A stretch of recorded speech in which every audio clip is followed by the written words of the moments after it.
Este es el microprograma Conozcámonos, un espacio donde la comunidad de Heliconia podrá conocer más sobre su historia, sus costumbres, tradiciones, la cultura y el arte de su gente. Conozcámonos para no olvidar quiénes somos, qué hacemos y de dónde venimos.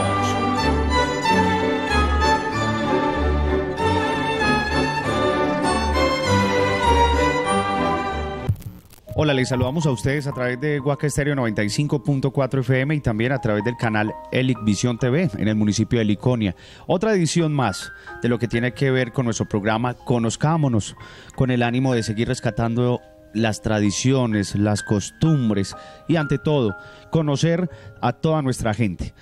Vamos a saludar en este día a John Freddy Ortiz Tavares, alcalde municipal. Bienvenido a este programa Conozcámonos. Un saludo muy especial para todos los que nos ven, para todos los que nos escuchan. Buenas tardes. Hablemos de quién es John Freddy Ortiz Tavares, de dónde es, cómo ha transcurrido esa infancia, sus estudios. Conozcamos un poco de John Freddy Ortiz. Claro que sí. Tengo 36 años, cumplidos en septiembre. Nací en Andes, Antioquia. Mi familia, mis abuelos, por parte de mi mamá, son del municipio de Andes. Por parte de mi padre, de Heliconia, del corregimiento de Pueblito. Mi padre, allí nació mi papá. Mi abuelo, Ignacio Ortiz, tenía una finca en Pueblo Viejo, zona rural de nuestro municipio, y allí nació mi papá y mis tíos. Luego, con el transcurrir del tiempo, por situaciones, mi abuelo decidió vender la propiedad, se la vendió a un yerno, a Maximiliano, casado con Cecilia, una tía mía. Le vendió la finca. Se fue hacia San Antonio de Prado hace aproximadamente 40 años y allí vivió y allí murió en San Antonio de Prado. Pero las raíces, la identidad de nosotros por parte de mi padre quedaron en el corregimiento de Pueblito, en Pueblo Viejo, donde nació mi padre. Y eso ha llevado a que después, muy temprano, mi padre a los 14 años se fue de la casa y fue hacia un municipio del suroeste, al municipio de Andes. Allí conoció a mi mamá. Se casaron muy jóvenes, escasos 17, 18 años, cumpliendo 18 años mi madre. Mi padre casi a los 19 se casan y allí vivieron durante 7 años. Casi a los 6 años me traen a mí a San Antonio de Prado, de mis abuelos, y ya luego de eso, entonces vivimos un tiempo. Yo hice el primer año de estudio en la escuela primaria Manuel J. Betancourt de San Antonio de Prado. Posteriormente a eso, entonces ya mi papá compra en el corregimiento de Pueblito, en Barrio Nuevo, un lote, y allí construye la casa que aún conservamos el día de hoy. Ya allí continúo mis estudios de primaria, de secundaria, pero al iniciar la secundaria tenemos una dificultad con la parte educativa. No había colegio en el corregimiento de Pueblito. Entonces me desplazo a la parte urbana, aquí a la parte urbana del municipio, donde funcionaba un internado con las hermanas bizantinas, una labor social. En el internado, en el hogar, hago mi primer año de estudio en el Liceo San Rafael, todavía con docentes que hoy recuerdo que hoy todavía tiene el Liceo San Rafael, y posterior a eso ya se da la construcción del liceo, de la institución educativa Héctor Higinio Bedoya Vargas, construida la obra en el gobierno municipal de Héctor Higinio Bedoya. Regreso entonces al corregimiento de Pueblito, allí termino y me gradúo como bachiller académico en un programa de cobertura que tenía la gobernación de Antioquia en aquella época, cuando Álvaro Uribe era gobernador de Antioquia. Por cobertura se atendieron unos colegios. A nosotros en Pueblito, por cobertura, nos cogió Comulsap, una cooperativa de San Antonio de Prado. O sea que nos graduamos como bachilleres de Comulsap, de la cooperativa de San Antonio de Prado. Termino mis estudios y luego voy al ejército. Presto el servicio militar. Soy el 5º contingente del 98. En la PM4 de Buenos Aires hago la instrucción y luego nos agregaron a un batallón en Río Negro, Juan del Corral, y así nos iban agregando a unas compañías en el ejército. Terminé mi servicio militar y empecé a estudiar administración, una técnica en administración de empresas en el CEIDA, que hoy es el CENSA. Al mismo tiempo trabajaba en San Diego, en el Centro Comercial San Diego. Trabajaba en un local comercial que hoy funciona todavía, que se llama Campari. Allí trabajaba, estudiaba, y bueno, iba haciendo mis estudios, iba trabajando, pero siempre vinculado con el municipio. Posteriormente a eso, entonces se dio un momento político en el municipio, que eran las elecciones para consejo municipal. Se dieron las elecciones para consejo y se dio la oportunidad de aspirar. Un día estaba yo en el apartamento descansando y me llama mi padre y me dice: Freddy, vienen las elecciones para consejo municipal y para asamblea y para gobernación. ¿A usted le gustaría ser concejal del corregimiento? Y yo me sorprendí porque durante mis estudios secundarios, antes de graduarme, fui personero del colegio y al mismo tiempo actuaba como secretario de la Junta de Acción Comunal del corregimiento de Pueblito. Entonces recordé todo eso y le di la respuesta a mi papá, que estaba en ese momento en el teléfono acompañado de dos amigos, un amigo Guillermo y otro amigo Rafael Quiseno. Eran los que me estaban haciendo la propuesta vía telefónica, y yo la respuesta que tuve para mi padre fue: listo, hagámoslo, y así sean los 3 votos de ustedes que saque y el mío, pues con eso ya quedamos contentos. Y empezamos una campaña faltando 4 meses para las elecciones y nos fue muy bien. Me inscribí por el Partido Liberal, era la campaña en la que también se disputaba la gobernación. Salí electo concejal por el Partido Liberal. Me tocó, compartí ese periodo de consejo con Jaime Alonso González Pérez como alcalde y con Guillermo Gaviria como gobernador.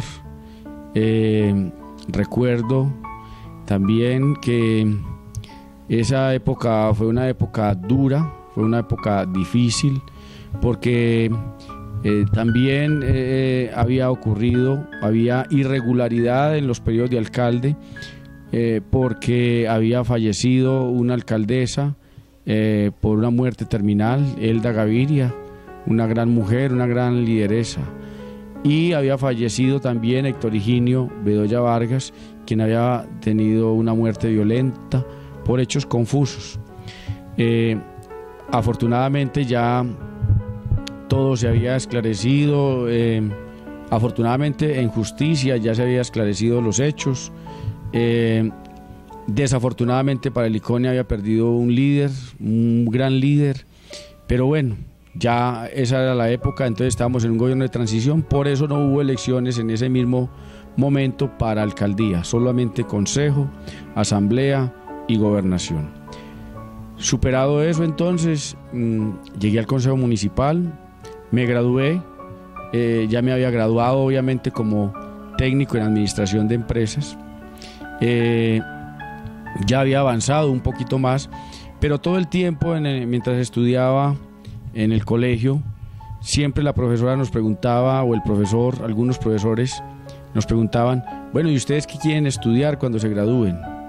Y yo dije todo el tiempo, yo quiero estudiar Derecho, yo quiero ser abogado. Y a pesar de que en el hogar nuestro era un hogar humilde, de escasez, un hogar que era de 6 hijos, un padre, una madre, de pocos recursos, porque mi mamá proviene de una familia humilde y campesina, mi papá proviene de una familia más acomodada, pero se fue de 14 años de su casa. Entonces eso llevó a que quizás mi abuelo no lo hubiera tenido muy en cuenta en cosas, lo tuvo en cuenta posteriormente en algunas cosas, no abundantes, pero sí algunas cosas, pero fue posterior, ya estando nosotros más adultos. Pero la niñez, la infancia fue de escasez, fue de trabajo, fue de hacer las labores que hacen todos los campesinos, que hacen todas las personas humildes de nuestro municipio. Yo aprendí y me tocó, y digo con orgullo, que conozco el proceso del café desde el principio hasta el fin. Lo he hecho, además. Yo he llenado la bolsa para sembrar la chapola que después de que viene el germinador. He llenado la bolsa, he sembrado esa chapola, he hecho el hueco para sembrar ese palo de café, lo he abonado, lo he cogido, lo he despulpado y lo he vendido también, gracias a Dios he tenido la fortuna, pero yo creo que me ha tocado más el otro proceso que el de venderlo, me ha tocado menos el de venderlo, porque finalmente fueron pocos años los que tuvimos café en el sector del Jardín, allá en el corregimiento de Pueblito. Tuvimos muy poquitos árboles, 7.000 árboles. Entonces, ese proceso lo viví, y lo viví de varias maneras. Lo viví a sueldo, y lo viví a sueldo y al contrato. A sueldo, cuando uno le pagan un jornal, estando muy pequeño lo viví, que nos pagaban para que lo recogiéramos. Y lo viví al contrato porque el café se paga por kilo, entonces te pagan por lo que cojas. Entonces yo, hijo de una familia humilde, lo que hacía era aprovechar, si un día de descanso tenía en el estudio, un día de descanso que aprovechaba. Y en esos días de descanso y en esos días de vacaciones viví todo lo que les acabo de contar. Viví todo el proceso del café. Me siento orgulloso, y hoy como alcalde he vuelto al colegio, a la institución educativa Héctor Higinio Bedoya Vargas, y les he recordado a todos y les he contado a todos mi experiencia y les he contado a todos quién es Freddy Ortiz desde su vida personal, pero también les he dicho que nada es fácil y que todo se va construyendo poco a poco. Todo se va haciendo cuando no venimos cuando no tenemos los recursos suficientes, o cuando no venimos de familias de renombre o de grandes patrimonios. Nosotros nos tenemos que hacer casi que a pulso, o nos tenemos que hacer con empeño, con ganas, con lo que le pongamos a las cosas, con el amor que le pongamos a lo que hacemos. Y el recuerdo más bonito de todo esto, lo siento y lo tengo porque yo me disfruté todo, me gocé todo eso. Todo ese proceso me lo gocé, todo ese proceso me lo disfruté.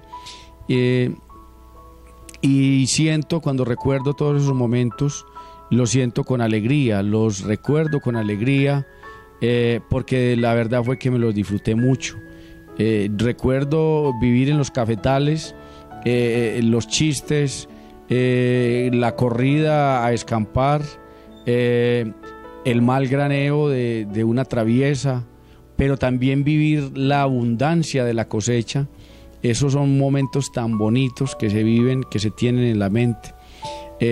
Y uno muy joven, muy pequeño, poder vivir eso de ir a recibir un sueldo, de ir a recibir una plata por lo trabajado, por lo producido.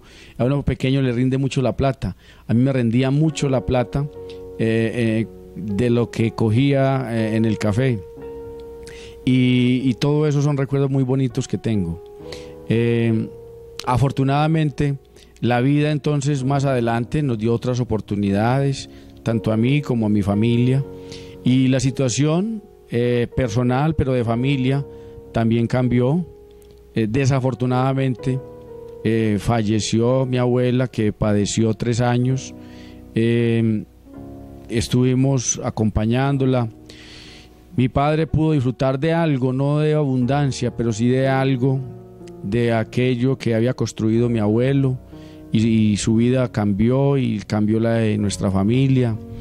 Y son pocas cosas, pero que nos han dado más tranquilidad hoy, cuando ya todos estamos más adultos.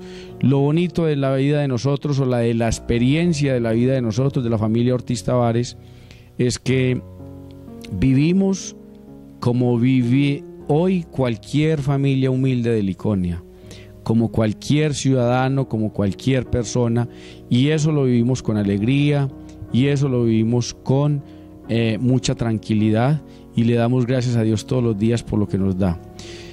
También vino la época entonces de repetir campañas políticas, de ir a la universidad a estudiar Derecho. Entré entonces en el año 2005 a estudiar, 2006, a estudiar Derecho a la Universidad de Medellín. Allí estudié hasta el 3er año. No alcancé a terminar el 3er año de estudio de Derecho en la Universidad de Medellín. Conocí grandes profesores, conocí grandes amigos que hoy conservo, y grandes profesores que todavía aún son amigos míos, compañeros que me acompañaron en aquella época a hacer labor en el corregimiento de Pueblito. Me acompañaban algunos a coger el café en las vacaciones de la universidad. Mi papá tenía por allá una sociedad, una compañía de unos palos de café, pero que en la cosecha de café la mano de obra es muy escasa, y a mi papá se le estaba cayendo, se le estaba perdiendo el café allá en el jardín. Entonces esa compañía iba para atrás, y a mí me tocaba los sábados y los domingos, y ya en vacaciones, con algunos 2 o 3 compañeros que invitaba a rodarse por el cafetal, porque era más lo que se rodaban, o el verde que echaban al coco, a ayudarle a mi padre para que no se perdiera ese café. Lo hicimos también con mucho gusto. Luego esos compañeros de la universidad, hubo uno que recuerdo mucho, Federico Taborda, me acompañó a olear pica y pala en los caminos de Pueblo Viejo. Y es más, alguien muy querido de este pueblo, Arturo Cardona, que llamamos Arturo Perra cariñosamente, nos hacía las comidas para los convites, nos hacía el almuerzo, nos hacía los frijoles, para que nosotros trabajáramos a pica y pala, mejorando los caminos de aquella época para ingresar a la vereda Pueblo Viejo. Nos volvíamos a la universidad con las ampollas en las manos, pero con una satisfacción de haber contribuido en una labor social. Repetimos consejo municipal en un segundo periodo, nos fue bien, gracias a Dios. Recuerdo que pudimos lograrlo, afortunadamente, llegamos al consejo nuevamente.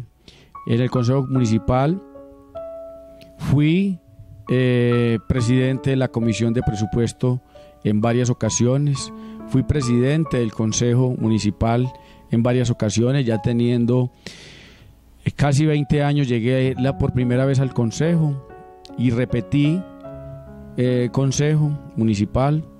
Luego me retiré del consejo municipal en el segundo periodo, terminando, 6 meses antes terminé. Promoví una campaña a la alcaldía, una corta campaña a la alcaldía. Por razones personales tuve que retirarme. Luego acompañé un proceso, viví más bien un proceso laboral en México. Al mismo tiempo viví un proceso laboral en Itagüí. Fui contratista de la Secretaría de Bienes del municipio de Itagüí. Trabajé como inspector de policía y tránsito en el municipio de México, aproximadamente 11 meses. Posteriormente a eso, trabajé en el Congreso de la República, en la unidad técnica legislativa, con un representante a la Cámara que se llama Juan Carlos Sánchez. Hice parte de varias cosas, o he hecho parte de varias cosas en la política. Luego vino la época electoral, renuncié al Congreso de la República para venir a hacer mi campaña para la alcaldía. Era una decisión difícil porque era dejarlo fijo por lo que no estaba todavía definido. Sin embargo, tomamos el riesgo de renunciar en el Congreso y vine e hice una campaña a la alcaldía.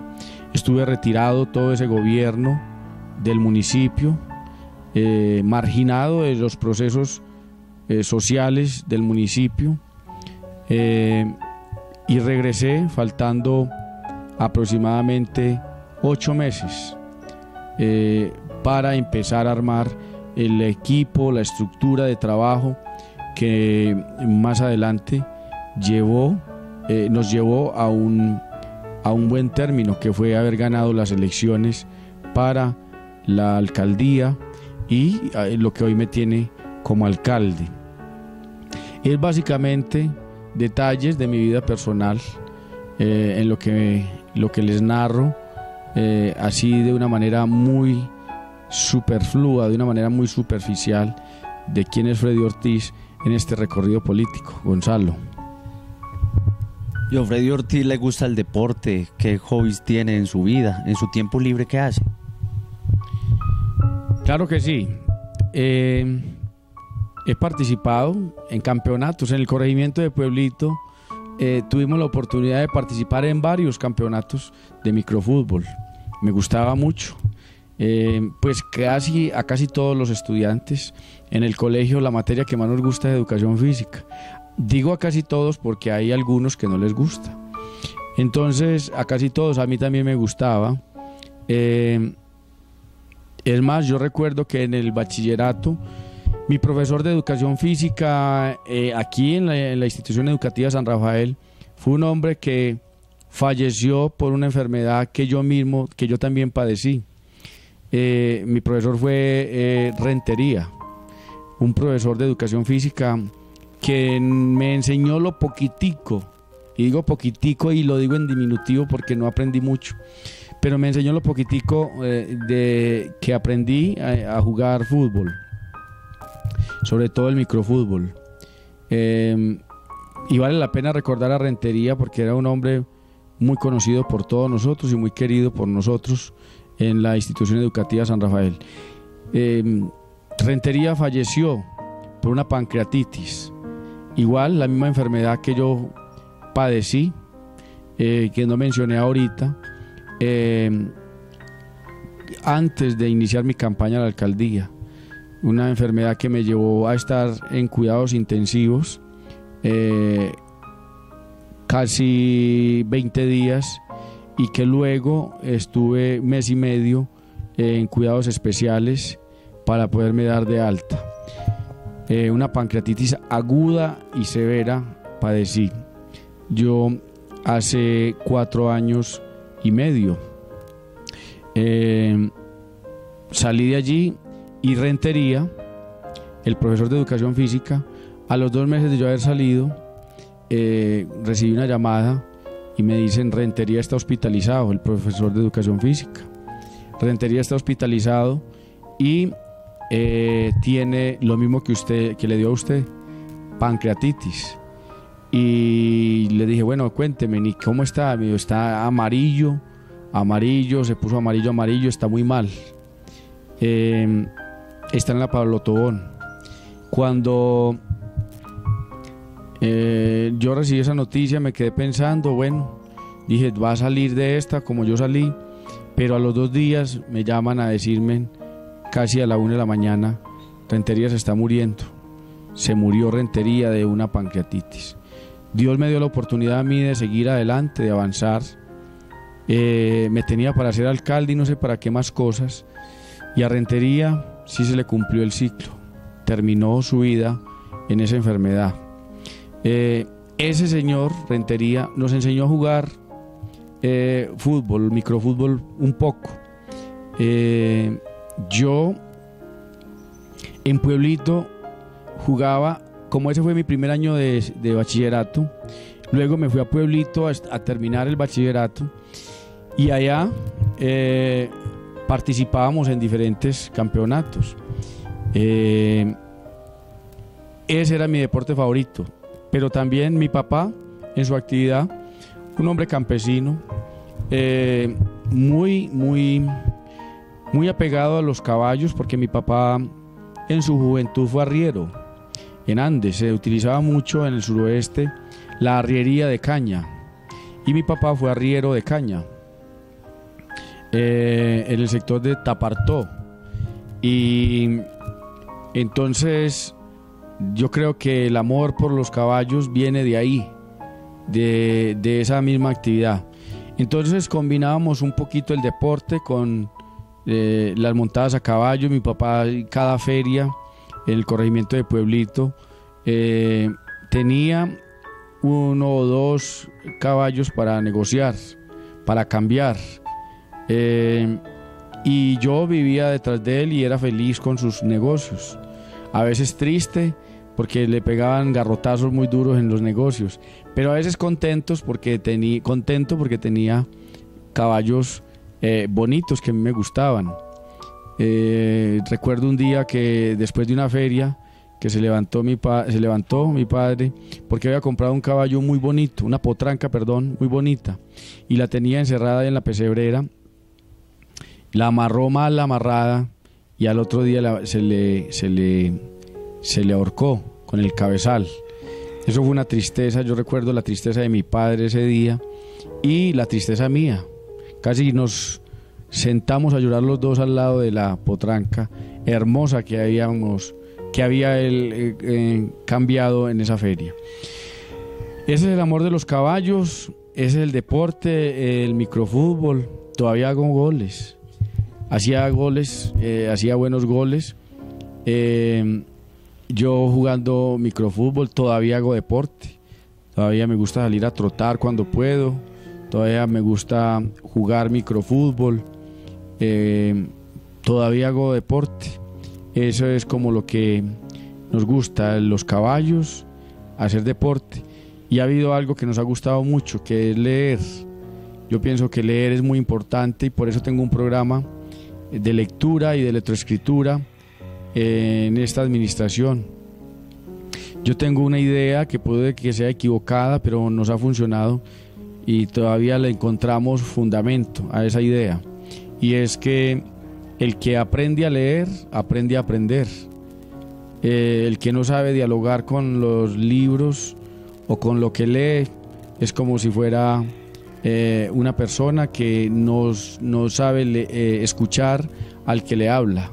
Entonces me gusta mucho la lectura porque tengo la oportunidad de clasificar lo que me sirve y lo que no me sirve, lo que me aporta, lo que no me aporta, y me enseña también a escuchar.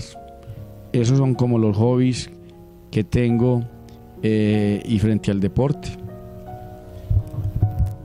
Hemos conocido ya mucho de su vida personal, pero hablemos ahora de Heliconia.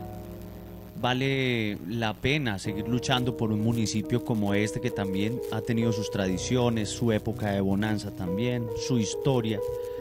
Yo diría que además de usted como líder aquí en la población, viendo sus inicios allá en Pueblito, y que ha pasado por todos estos procesos del Consejo Municipal, desde el colegio como personero, en el Consejo, ahora con este logro como alcalde, ¿cuál es esa percepción que tiene usted de la Heliconia de hoy? Bueno, faltan cosas, porque falta mencionar el corazón, falta mencionar un poco más de la familia, pero hablemos de la Heliconia de hoy. La Heliconia de hoy es una Heliconia que vive de muchos recuerdos. La Heliconia de hoy vive también de las comparaciones. La Heliconia de hoy vive de algunos factores, pero se encuentra uno en muchos de los pobladores que no vive de lo que tiene. Y la Heliconia de hoy tiene que aprender a vivir de lo que tiene. Y tiene que aprender a encontrar en sí mismo o en sí misma todas esas potencialidades.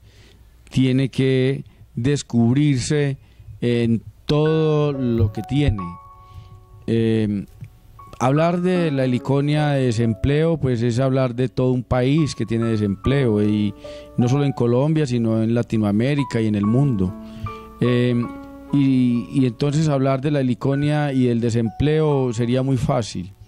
Y en el primer examen que hacemos los ciudadanos nos quedamos en la queja del desempleo, pero no nos revisamos en qué puedo hacer yo para generar recursos desde mis mismas capacidades, desde mis mismas posibilidades.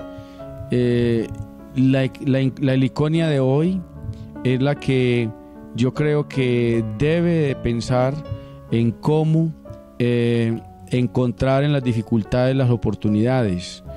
Yo creo que esa Heliconia de hoy debe pensar de una manera distinta. Hay que cambiar la forma de pensar, un pensamiento distinto. Yo también encuentro en la Heliconia de hoy una Heliconia con muchas fortalezas. Una fortaleza es que Heliconia está cercana al área metropolitana.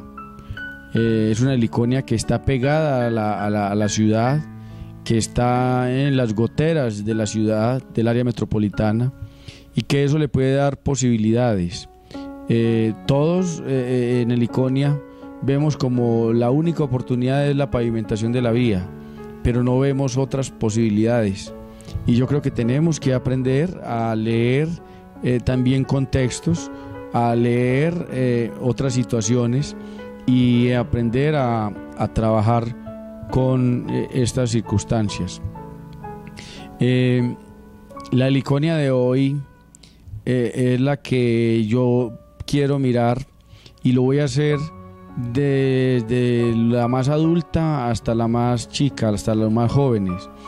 La Heliconia de hoy adulta es una Heliconia que está agotada, cansada de tanto trabajar, porque a estos pobladores fue a los que les tocó el trabajo más pesado, más rústico, más doméstico.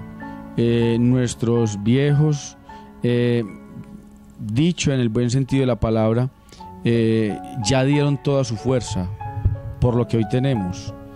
Esa Liconia que hoy tenemos de los más adultos es una Liconia que ve el agotamiento, el cansancio por todo el esfuerzo que hicieron en aquella época. También tenemos una Liconia de hoy menos adulta, que ya son aquella generación de nuestros padres.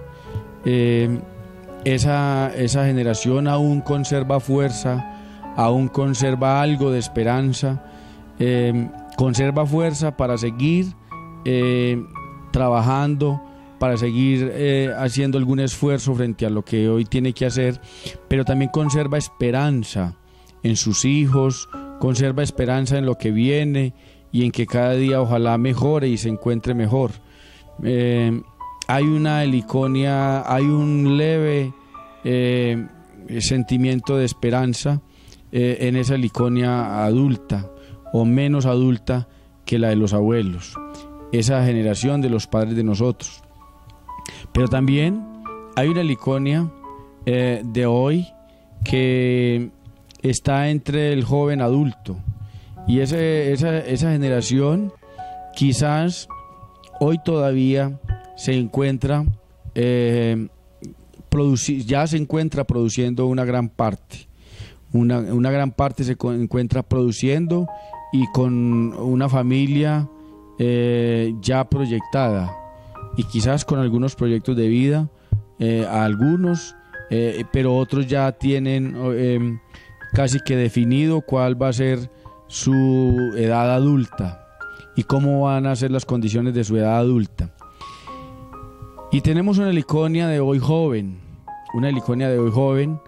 más a la expectativa de qué va a ocurrir con la tecnología, de cómo la tecnología nos hace posibles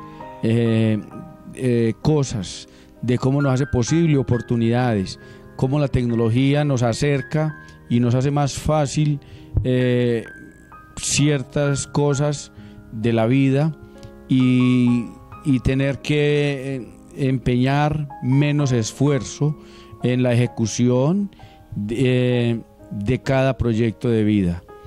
Esa Liconia joven de hoy es una Liconia despierta, es una Liconia que también tiene sueños, es una Liconia que quiere cosas, pero es una Liconia que es totalmente distinta a esa misma Liconia de hoy, pero que es adulta, que vivieron con nuestros ancestros unos momentos muy, muy distintos a los que hoy tenemos. Esa Liconia joven de hoy tiene unos riesgos, y esos riesgos que los llevan a perderse en cosas, esos riesgos que los llevan a desviarse de cosas. Finalmente, lo importante será que así existan esos riesgos, se mantenga muy claro qué es lo que cada uno de nuestros jóvenes y de nuestras jóvenes quiere ser en la vida. No vamos a entrar a calificar o a descalificar absolutamente nada. Lo que sí queremos describir hoy y ser muy enfáticos es que no importa lo que quieras hacer en tus libertades, pero debes tener muy claro qué es lo que quieres ser en la vida y cuál es el proyecto de vida que quieres para sí mismo y para una familia o para una futura familia. Y tenemos una Liconia de hoy también más chica, más joven, una Liconia de hoy muy despierta, demasiado, más aún que la anterior, muy avispados, muy elocuentes, muy abiertos. Los niños, sobre todo los infantes, el día de hoy son esta generación, la generación creo yo, de la tecnología en su plenitud. Yo creo que son nativos digitales, nacieron con todo lo digital. Hoy esa generación tiene un contacto más que con su familia, con la tecnología. Y es el riesgo que se corre o que corren hoy las familias, que esos nativos digitales, que esos niños, que esos jovencitos que nacen hoy tan despiertos, que nacen hoy tan inteligentes, que nacen hoy tan activos, se queden ahí conectados a la tecnología y que pierdan la sensibilidad por todo lo demás o por gran parte de cosas de lo demás. Esos nativos digitales tienden a ser más individuales o más individualistas, tienden a ser más solos, tienden a ser más a trabajar más como individuos y a relacionarse en un círculo cada vez más pequeño. Y ese es el gran riesgo que menciono. La Liconia de hoy tiene esos niños y el reto de las familias es incorporarlos al grupo completo, al grupo familiar, a un grupo social, y que sean ellos entonces los que hagan parte de una buena y una gran sociedad, y que no tengamos entonces seres asociales, seres individuos que actúan casi que solos y que se quedan allá con sus cosas, con sus dificultades, con sus problemáticas, y que a veces nos da hasta lidia descubrirlas. Esa es la Liconia de hoy. Sabemos que por falta quizás de tiempo, y hay mucho que hablar, de verdad que todavía nos falta su vida familiar, nos falta conocer, y quizás esa podría ser nuestra última pregunta para conocer un poquito más de esa vida personal que tiene John Freddy Ortiz Tavares, independiente de su cargo como burgomaestre de la localidad. Bueno, dejamos la pregunta más bonita para lo último. Ya mencionaba ahorita que tengo un padre y una madre, hijo de Gabriel Ángel Ortiz Ramírez y de Flor María Tavares Correa, hermano de otras 5 personas también muy especiales. Mi hermana Diana, que lleva ya 10 años viviendo en México, es ciudadana mexicana, ya con documentos, con un hijo, Santiago, nacido allá en el matrimonio de mi hermana, con un ciudadano mexicano. Esa es mi hermana. Otra hermana, Jessica, auxiliar de enfermería, también con un hijo, con una relación. También Iván, entre los hombres Iván,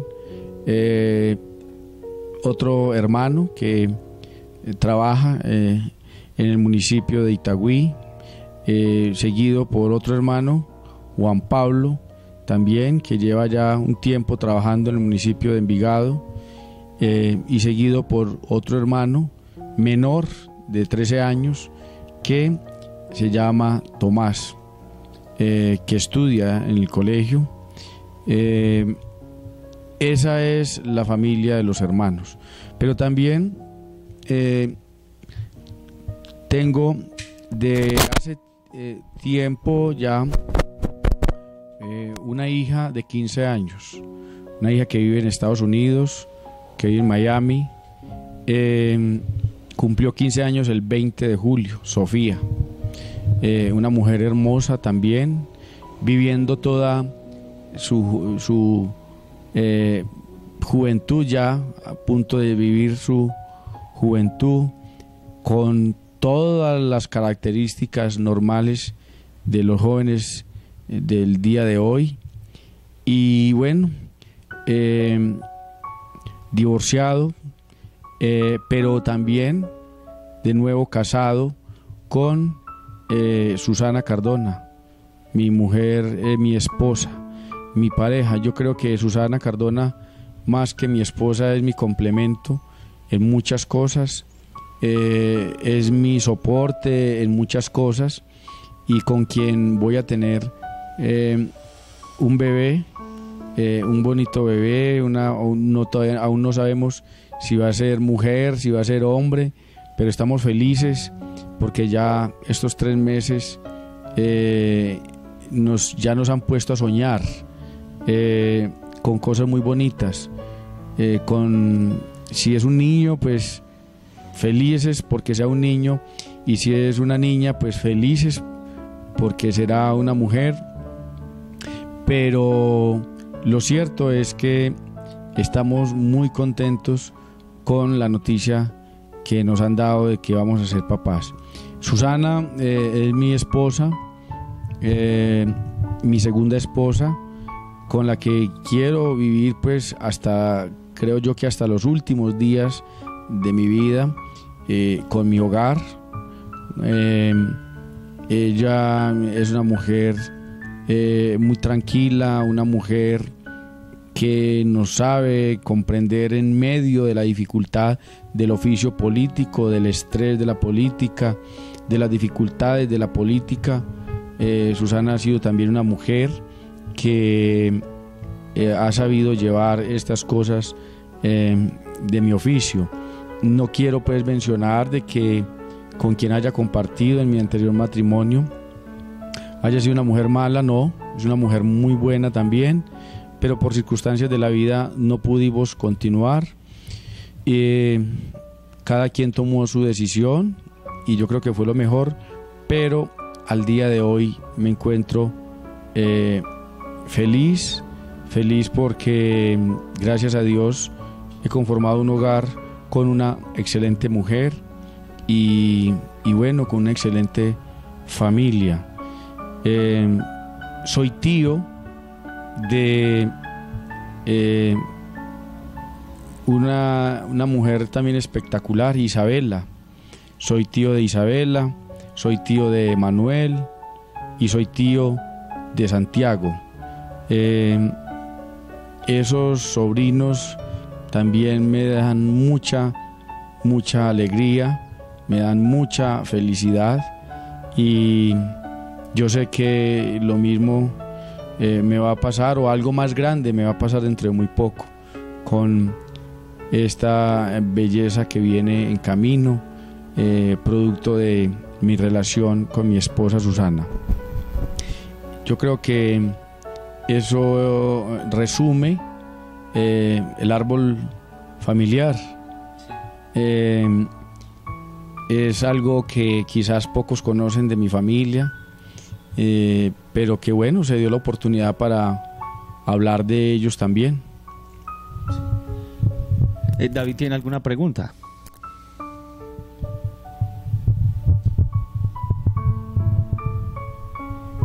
Bueno, yo he tenido la oportunidad pues de conocerlo un poquito más. Tengo una pregunta y es sobre algo de sus cosas favoritas. Hablamos del color naranjado. ¿Por qué? ¿De dónde nace ese amor por ese color? ¿Qué significa para usted?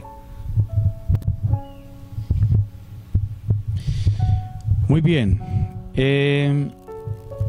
Yo creo en las percepciones.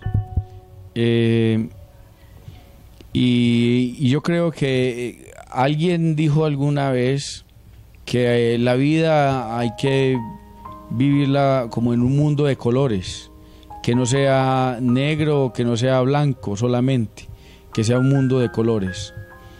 El color naranja, por ejemplo, es un color secundario, es un color que en su significado proyecta energía, proyecta vida.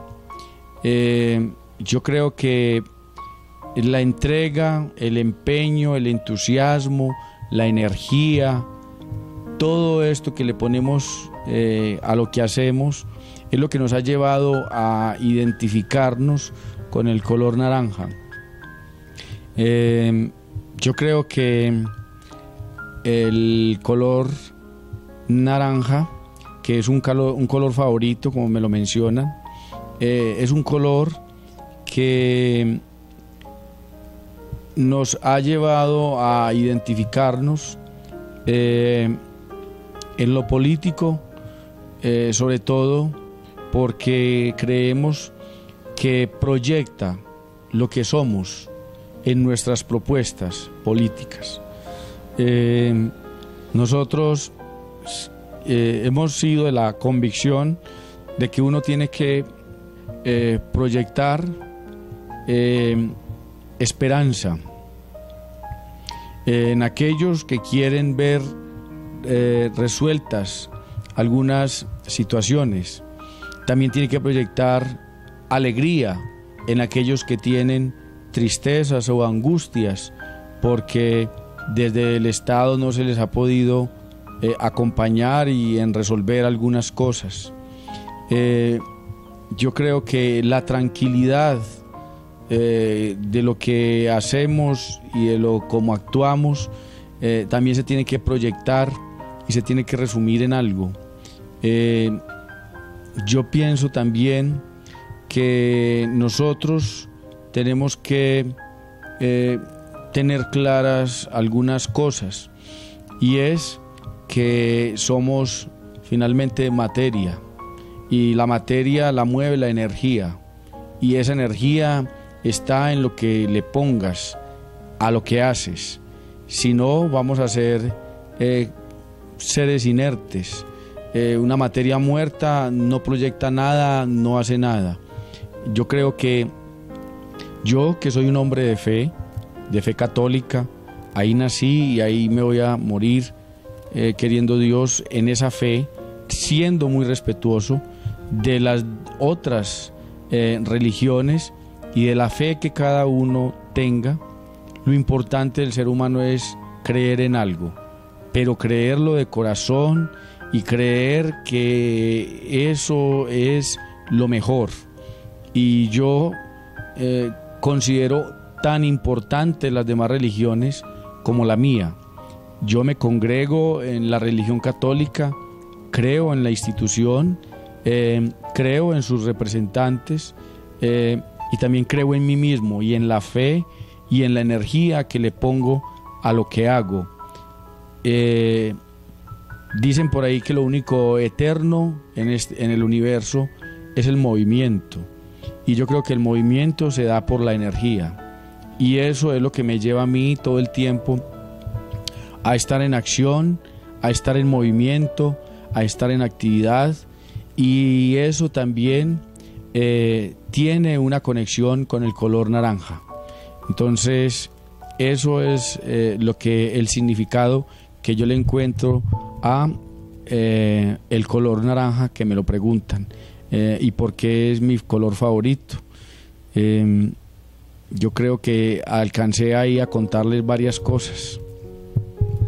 Un gran líder, una persona que siempre, lo que hemos notado en esta conversación que hemos tenido, busca ese avance, el proyectar algo, y eso es lo que hemos visto aquí, una persona de un gran carisma, de un hombre de familia, un hombre enamorado, un gran líder, el alcalde de esta población. Pero hoy hablamos con John Freddy Ortiz Tavares como persona, como familia, como amigo. John Freddy Ortiz Tavares, muchas gracias por esos minutos para este programa Conozcámonos. Bueno, no, muchas gracias a ustedes por el espacio que nos brindan y por darnos la oportunidad también de contar estas cosas, que eso es importante también contar, que quienes quieran conocer un poco más de nosotros, de la personalidad, ahí tienen la oportunidad, que no solamente se quedan con el carácter fuerte, que no solamente se quedan a veces con la persona que se sonríe, que no solamente se quedan con algunas cosas que muy superficialmente conocen de mí, sino que también se da la oportunidad de hablar de otras cosas que también son propias, que son nuestras. Para dar fin a nuestro programa, agradecemos la parte técnica de David Espinosa. Ante todo, los minutos que nos ha regalado para esta entrevista a nuestro programa conozcamos a John Freddy Ortiz Tavares, es el alcalde municipal de Heliconia, y a él pues desearle muchos éxitos, muchas bendiciones, y de verdad una vez más pues nuestro agradecimiento eterno para usted. Muchas gracias para todos y que tengan una feliz tarde o feliz mañana, si es el momento en el que lo están viendo. Así culmina nuestro programa. A ustedes gracias por la sintonía, a la audiencia de Guaca Estéreo 95.4 FM y también de Elic Visión TV. Que la pasen bien.